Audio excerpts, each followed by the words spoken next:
បាទសួស្តីតែជនក្លៀងសុកមានលៀបជាទីគោរពស្រឡាញ់បាទថ្មីមួយគ្រឿងទៀតហើយពុកម៉ែបងប្អូនបាទប្រភេទរថយន្តផ្លាកលេខពុកម៉ែបងប្អូនណាផ្លាកលេខកប់តែម្ដងពុកម៉ែបងប្អូនឆ្នាំ010 CVX ឡានថ្មីពុកម៉ែបងប្អូនបាទនៅថ្មីមែនទែនពុកម៉ែបងប្អូនបាទនៅថ្មីមែនទែនពុកម៉ែបងប្អូនណាសបក4ក្របថ្មីបាទអ៊ីណុកឆ្នន់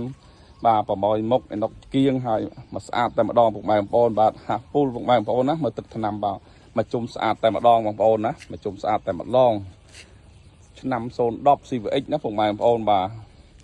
ផ្លាកលេខកប់ពុកម៉ែបងប្អូនបាទប៉ុនផ្លូវបងហើយទៀតណាពុកម៉ែបងប្អូនណាប៉ុនផ្លូវបងហើយទៀតពុកម៉ែបងប្អូនបាទតម្រូវការចង់បានបាទរថយន្តផ្លាកលេខបាទទិញភ្លាមយកទៅប្រើផ្លេតតែម្ដងពុកម៉ែបងប្អូនបាទអញ្ជើញមកមើលបានទីតាំងលក់នៅផ្លូវព្រៃសរពុកម៉ែបងប្អូនណានេះគឺក្នុងពុកម៉ែបងប្អូនបាទគឺក្នុងស្អាតតែម្ដងបាទពុកម៉ែបងប្អូនណាក្នុងស្អាត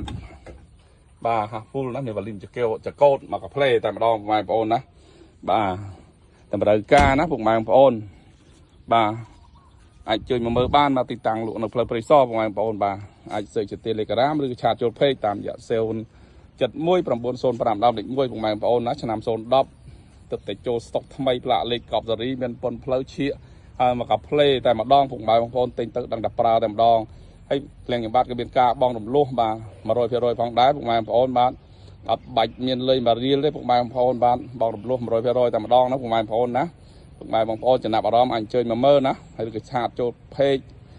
ក៏តាមរយៈលេខទូរស័ព្ទ0719051បាទពុកម៉ែបងប្អូនហើយសូមគោរពអរគុណពុកម៉ែបងប្អូនណាតែងតែតាមដានវីដេអូរបស់ខ្ញុំបាទហើយសូមគោរពជូនពរពុកម៉ែបងប្អូនទាំងអស់គ្នាបាទសុខភាពល្អសំណាងល្អគ្រប់គ្រងគ្រួសារបាទសូមគោរពអរគុណសូមគោរពលា